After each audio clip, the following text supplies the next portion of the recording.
Genesis chapter 44.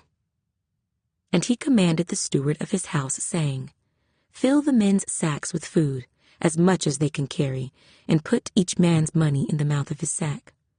Also put my cup, the silver cup, in the mouth of the sack of the youngest and his grain money. So he did according to the word that Joseph had spoken. As soon as the morning dawned, the men were sent away, they and their donkeys. When they had gone out of the city and were not yet far off, Joseph said to his steward, Get up, follow the men, and when you overtake them, say to them, Why have you repaid evil for good? Is not this the one from which my Lord drinks, and with which he indeed practices divination? You have done evil in so doing.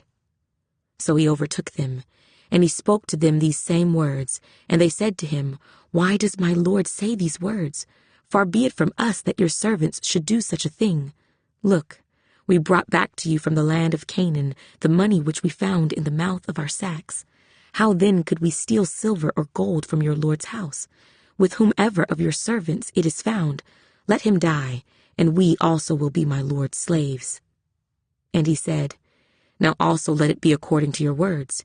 He with whom it is found shall be my slave, and you shall be blameless. Then each man speedily let down his sack to the ground, and each opened his sack. So he searched. He began with the oldest, and left off with the youngest. And the cup was found in Benjamin's sack. Then they tore their clothes, and each man loaded his donkey and returned to the city. So Judah and his brothers came to Joseph's house, and he was still there. And they fell before him on the ground. And Joseph said to them, What deed is this you have done? Did you not know that such a man as I can certainly practice divination? Then Judah said, What shall we say to my Lord? What shall we speak? Or how shall we clear ourselves? God has found out the iniquity of your servants. Here we are, my Lord's slaves, both we and he also with whom the cup was found. But he said, Far be it from me that I should do so. The man in whose hand the cup was found, he shall be my slave. And as for you, go up in peace to your father.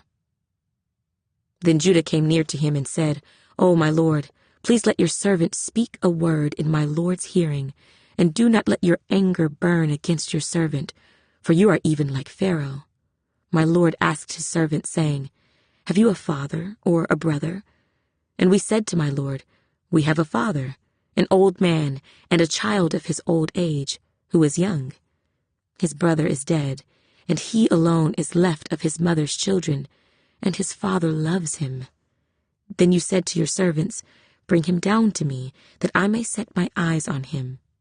And we said to my Lord, The lad cannot leave his father, for if he should leave his father would die.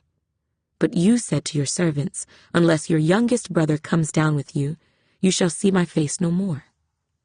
So it was, when we went up to your servant my father, that we told him the words of my Lord.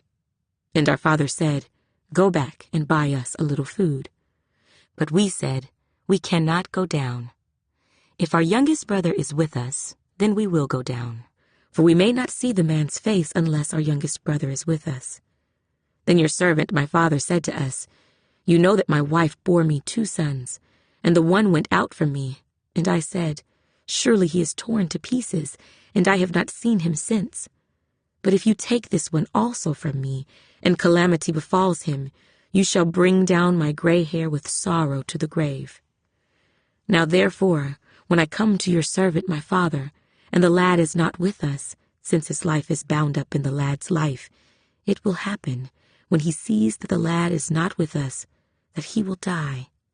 So your servants will bring down the gray hair of your servant our father with sorrow to the grave. For your servant became surety for the lad to my father, saying, If I do not bring him back to you, then I shall bear the blame before my father forever. Now therefore, please let your servant remain instead of the lad as a slave to my Lord, and let the lad go up with his brothers. For how shall I go up to my father if the lad is not with me, lest perhaps I see the evil that would come upon my father?